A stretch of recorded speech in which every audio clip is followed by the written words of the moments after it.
What is going on, guys? Jeff here, Corals Unlimited. Today we got a brand new video for you. We're going to be taking a look at our Nano Reef tank build that we've been doing here on the channel. But before we jump into that, this is where we talk about everything reef tank related. So if you love the reef tanks like I do, make sure you hit that subscribe button and the bell so you can be notified every single time that we upload a new video. Now let's do a little bit of an update on the Nano Reef tank and take a look at what we're going to do today. All right, so in the last video, what we did is we added the very first couple of inverts to the tank. Since then, the tank has continued to become established, but we've had a little bit of a problem with our hermit crabs and snails getting along because the tank is so new.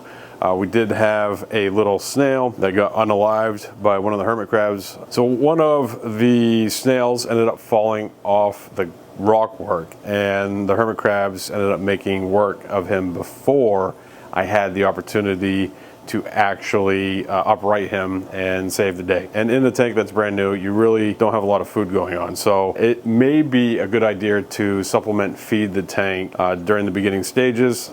We're at a point now where we're starting to get a little bit more algae growth, but I did just see one of the hermit crabs actually crawl up on top of one of the snails, and the snail did fine. He hung on, but it looked like there for a second that the hermit crab was trying to get at him, but has since moved on. It's not a bad idea. Something every now and again, what I'll do, especially in the beginning stages, is I'll put in some food, even though that we don't have any fish in there, just a couple of pellets just to give the critters some extra food, because there really isn't a whole lot going on in the beginning stages of the tank. Right now, that hermit crab is kind of bothering that snail a little bit. So what we're going to do is we're going to go ahead, put a little bit of food in here just to make sure that these little guys aren't too hungry to the point where they are taking out snails. So probably in the beginning stages, it's better to add snails, especially when you start getting a little bit of algae growth on the rocks, which I can see it. I'm not sure if the camera's picking it up, but there is a little bit of diatom action going on the sand bed, and it seems like some of our hermit crabs are a little bit more interested in the snails that we put in here rather than the diatoms or a little bit of algae that is growing on the rock. But a healthy snail should be able to handle himself and make sure that the hermit crab doesn't get the better of him. I did intentionally put smaller hermit crabs in here just because we are just really getting started.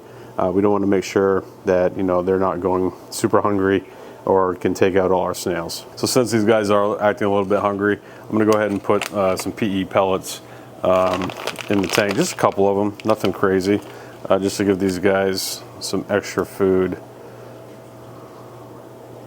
Sometimes those PE pellets like to float, and if you're trying to get them to the bottom, if you just pinch them and hold them under the water for a second, they will sink. I'm trying to keep them from going into the back compartment there. One more, come on, no, there's two more.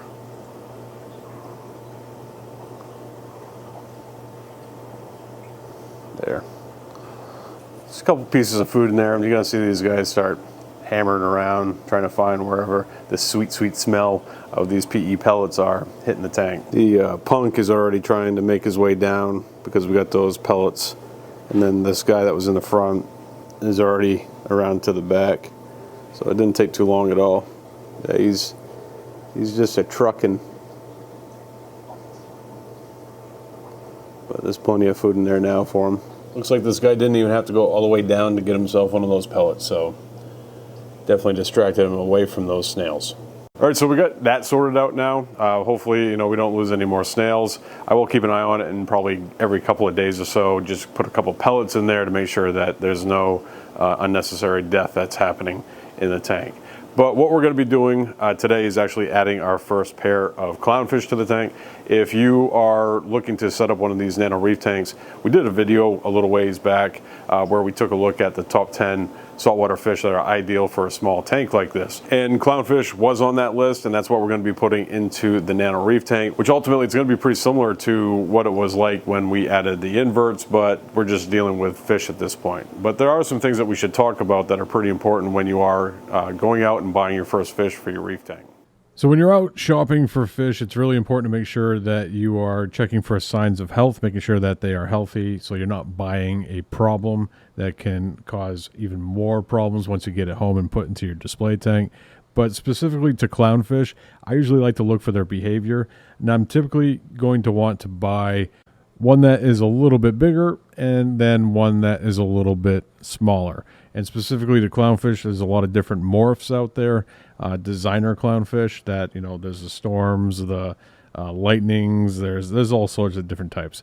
Right here we're taking a look at your regular good old-fashioned Ocellaris, but I usually like to observe them for their behavior, making sure that I'm not going to get one that has a temperament issue and then one that is going to be a little bit bigger and one that's a little bit smaller, and that's going to get you set off on the right foot.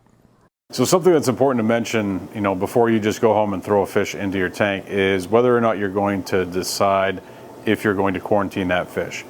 In a situation where I don't own the fish store and I'm going to a fish store and buying fish and bringing them home and putting them into my tank, I'm going to quarantine them personally before I put them into my display tank. I've been in this hobby for a long time. I've had just about every experience that you possibly could have, and that experience has led me to the decision that when I'm adding new fish, I'm going to quarantine them prior to adding them to a display tank. Now, quarantining fish is kind of outside the scope of this video, but if you want to learn more about quarantining, leave a comment down below and I will shoot you a link to a video where you can learn all the ins and outs about quarantining saltwater fish. All right, so the pair of clowns that we're going to be adding to the tank are a black storm and a frostbite, and they have been out back for a while. These are not fish from the front of the store, and they're already paired up, so you got an established pair, so we don't really have to worry too much about squabbling happening between the fish. But we're gonna go ahead and get those guys added to the Nano Reef tank, and we're gonna use the same process that we did with the inverts. And that process is drip acclimation. We have our AccuDrip, and we're going to go ahead and put that into the tank. Explained this in the previous video. I remove the constraint that actually turns this into a dripper, and then I basically acclimate my fish a little bit faster. But for this, we're going to go a little bit slower because there is a little bit of a salinity difference between where this tank is at and then the water that they're coming out of. So we're going to give them a little bit more time, but simply we're just going to go ahead, put a pinch or a kink into the air line below this ball. We're going to squeeze that, water's going to come down, we let the kink go, and then we start our drip, and then we can loosen this knot, much like how we would use that wheel, to have a little bit slower of a flow instead of just having it wide open. So we have our knot, kind of a slow stream going. Might tighten that up a little bit, but we're going to go ahead and give these guys about 30 minutes, and then they'll be all set to add to the Nano Reef tank. When you're adding fish to a display tank, you want to make sure that you're safeguarding the system during the process of actually pulling water out of the tank. This doesn't have any auto top off on it, but it does have a return pump. So what we're going to go ahead and do is unplug the return pump, because that is such a small chamber in the back there that will run out of water before this water level starts to drop. And then the benefit to that too, as well, is it's not going to expose the heater to the air. And then on the subject of an auto top off, it's important to make sure that you shut that auto top off when you're pulling water out, whether it be a water change or acclimating animals to your tank, because what's going to happen is it's going to dump fresh water into your system, and you're going to have a brackish system pretty quick. So very important to make sure that you unplug any auto top off and return pumps before acclimating animals to your tank. All right, so we are done acclimating our buddies to the tank. It's been about 30 minutes. And what we're going to do now is we're going to get them out of the bucket.